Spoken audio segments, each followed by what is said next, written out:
ನಾಗೇಂದ್ರ ಅವರ ರಾಜೀನಾಮೆಗೆ ರಾಜ್ಯಾದ್ಯಂತ ಪ್ರತಿಭಟನೆಗಳು ನಡೀತಾ ಇದೆ. ಅದರಲ್ಲೂ ಸದನದ ಹೊರಗೂ ಒಳಗೂ ಪ್ರತಿಭಟನೆಗಳು ಸಾಗ್ತಾ ಇದೆ.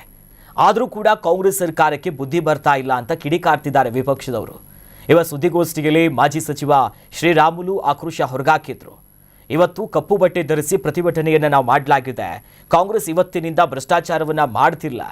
ಇವರು ಶುರು ಮಾಡಿದ್ದು 1948ರಲ್ಲೇ ಕಾಂಗ್ರೆಸ್ ಜೀಪ ಹಗರಣ ಮಾಡಿತ್ತು. ಇನ್ನು ನೆಹರು ಭ್ರಷ್ಟಾಚಾರದ ಪಿತಾಮಹ ಅನ್ನುವುದಾಗಿ ರಾಮುಲು ಅವರು ಆರೋಪವನ್ನು ಮಾಡಿದ್ರು. ಇನ್ನು ನೆಹರು ಅವರಿಂದ ಕಾಂಗ್ರೆಸ್ ಭ್ರಷ್ಟಾಚಾರದ ಉಗಮವಾಗಿದೆ ಅಂತ. ಇದಕ್ಕೆ ಉದಾಹರಣೆ ವಾಲ್ಮೀಕಿ ನಿಗಮದವರೆಗೂ ಕೂಡ ಅದು ಬಂದು ನಿಂತಿದೆ. ಕಾಂಗ್ರೆಸ್ ಪಕ್ಷದಲ್ಲಿ ಭ್ರಷ್ಟಾಚಾರ ನದಿಯಂತೆ ಹರ್ಕೊಂಡು ಹೋಗ್ತಾ ಇದೆ. ದಲಿತ ಕಾರಣ ಕೊಟ್ಟು ಸ್ಥಾನ ಉಳಿಸಿಕೊಳ್ಳೋದಕ್ಕೆ ಯತ್ನಿಸಲಾಗ್ತಿದೆ. ದಲಿತ ಮಕ್ಕಳಿಗೆ ಶಿಕ್ಷಣ, ಮೂಲಭೂತ ಸೌಲಭ್ಯ ಬೇಕು. ಭ್ರಷ್ಟಾಚಾರದ ವೇಳೆ ಇದೆಲ್ಲ ನಾಗೇಂದ್ರನಿಗೆ ಅರ್ಥ ಆಗ್ಲಿಲ್ವಾ ಅಂತ ಪ್ರಶ್ನೆ ಮಾಡ್ತಾ ಹೋದ್ರು.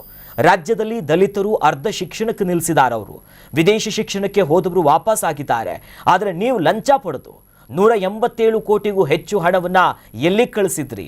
ದಲಿತರು ತಲೆ ತಗ್ಗಿಸುವಂತೆ ಮಾಡಿಬಿಟ್ರಿ. ನೀವು ಅಕ್ರಮ, ಅವ್ಯವಹಾರ, ಭ್ರಷ್ಟಾಚಾರದಲ್ಲಿ ನೀವು ತೊಡಗಿರೋದ್ರಿಂದ ಇವತ್ತಿಂಥ ಪರಿಸ್ಥಿತಿ ಬಂತು ಅನ್ನೋದಾಗಿ ಬಿಜೆಪಿಯ ನಾಯಕರು ರಾಜ್ಯ ಸರ್ಕಾರ ಮತ್ತು ನಾಗೇಂದ್ರ ವಿರುದ್ಧ ನಿಗಿ ಕೆಂಡುವಾದ್ರು.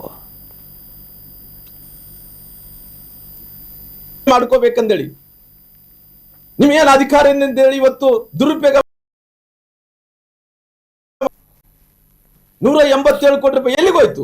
ಡೆಲ್ಲಿ ಕಳಿಸಿದ್ರಿ ತಾವು, ಅದಕ್ಕೆ ಉತ್ತರ ಕೊಡ್ರಲ್ಲ. ನೀವೆಲ್ಲರೂ ಕೂಡ ಮಾಡಿರಂತ 187 ಕೋಟಿ ರೂಪಾಯಿ ಭ್ರಷ್ಟಾಚಾರ ಮಾಡಿ ಬಹುಶಃ ನೀವು ನೋಡಿದ್ರೆ ನಮ್ಮೆಲ್ಲರೂ ಕೂಡ ಇವತ್ತು ಸಮಾಜ ತಲೆ ತಗ್ಗಿಸ್ಕೊಂತ ಇದೆ. ಇವತ್ತು ದಲಿತರನ್ನಂತವ್ರು ತಲೆ ತಗ್ಗಿಸ್ಕೊಂತ ಇದ್ರು.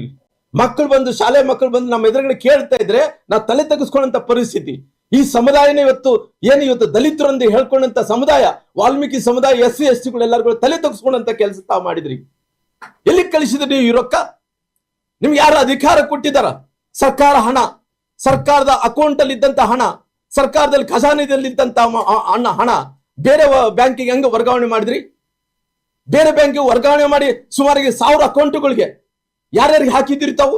ಸೇಂದಿ ಅಂಗಡಿ ಹಾಕ್ತಿರಿ, ಬಂಗಾರ ಅಂಗಡಿ ಹಾಕ್ತಿರಿ, ಎಕ್ಸೈಸ್ ದಾರು ಅಕೌಂಟ್ಗೆ ಹಾಕ್ತಿರಿ, ಲ್ಯಾಂಬೋರ್ಗಿನಿ ಕಾರ್ಗಳು ತಗೊಂತೀರಿ.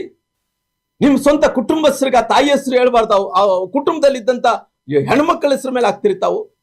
ಇವತ್ತು ಹೇಳ್ತಾ ಇದ್ರಿ ನಮ್ಗೆ ಏನು ಗೊತ್ತಿಲ್ಲ ಅಂದೇಳಿ.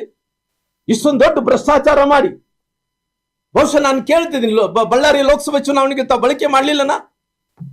ಬಳ್ಳಾರಿ ಲೋಕಸಭೆ ಚುನಾವಣೆಗೆ ಆ ಮಹರ್ಷಿ ವಾಲ್ಮೀಕಿ ಅಭಿವೃದ್ಧಿ ನಿಗಮನ ಹಣವನ್ನು ನಿಮ್ ಡಿಜಿಟಲ್ ಪ್ರೂಫ್ ಅಲ್ಲಿ ನಿಮ್ಮ ಪರ್ಸನಲ್ ಅಸಿಸ್ಟೆಂಟ್ ಆದ ವಿಜಯ್ ಕುಮಾರ್ ಅಲ್ಲಿ ಡಿಜಿಟಲ್ ಸೈನ್ ಅಲ್ಲಿ ಡಿಜಿಟಲ್ ಅಕೌಂಟ್ ಅಲ್ಲಿ ಸಿಕ್ಕಿದೆ.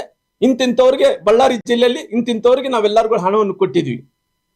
ಬಹುಶಃ ಬಳ್ಳಾರಿ ಜಿಲ್ಲೆ ಒಂದೇ ಅಲ್ಲ, ರಾಯಚೂರು ಜಿಲ್ಲೆಯಲ್ಲಿ MP ಸೋಲಿಕ್ಕೆ ಮಹರ್ಷಿ ವಾಲ್ಮೀಕಿ ಅಭಿವೃದ್ಧಿ ನಿಗಮದ ಹಣವನ್ನು ಬಳಕೆ ಮಾಡಿದಾರ. ಕೊಪ್ಪಳಲ್ಲಿ ಏನು ಇವತ್ತು ಲೋಕಸಭಾ ಚುನಾವಣೆಯಲ್ಲಿ ಸೋಲಿಕ್ಕೆ ಮಹರ್ಷಿ ವಾಲ್ಮೀಕಿ ಅಭಿವೃದ್ಧಿ ನಿಗಮದ ಹಣವನ್ನು ಬಳಕೆ ಮಾಡಿದಾರ. ಅದೇ ರೀತಿಯಲ್ಲಿ ಬಳ್ಳಾರಿಯಲ್ಲಿ ಸೋಲಿಕ್ಕೆ ಇವತ್ತು ಮಹರ್ಷಿ ವಾಲ್ಮೀಕಿ ಅಭಿವೃದ್ಧಿ ನಿಗಮದಲ್ಲಿ ಹಣವನ್ನು ಇವತ್ತು ಬಳಕೆ ಮಾಡಿದಾರ. ಸೇರಿಕೊಂಡು ನಿಮ್ಗೆ ಯಾರು ಹಕ್ಕು ಕೊಡಿದಾರ ಈ ಹಣವನ್ನು ಬಳಕೆ ಮಾಡ್ಕೋಬೇಕಂದೇಳಿ?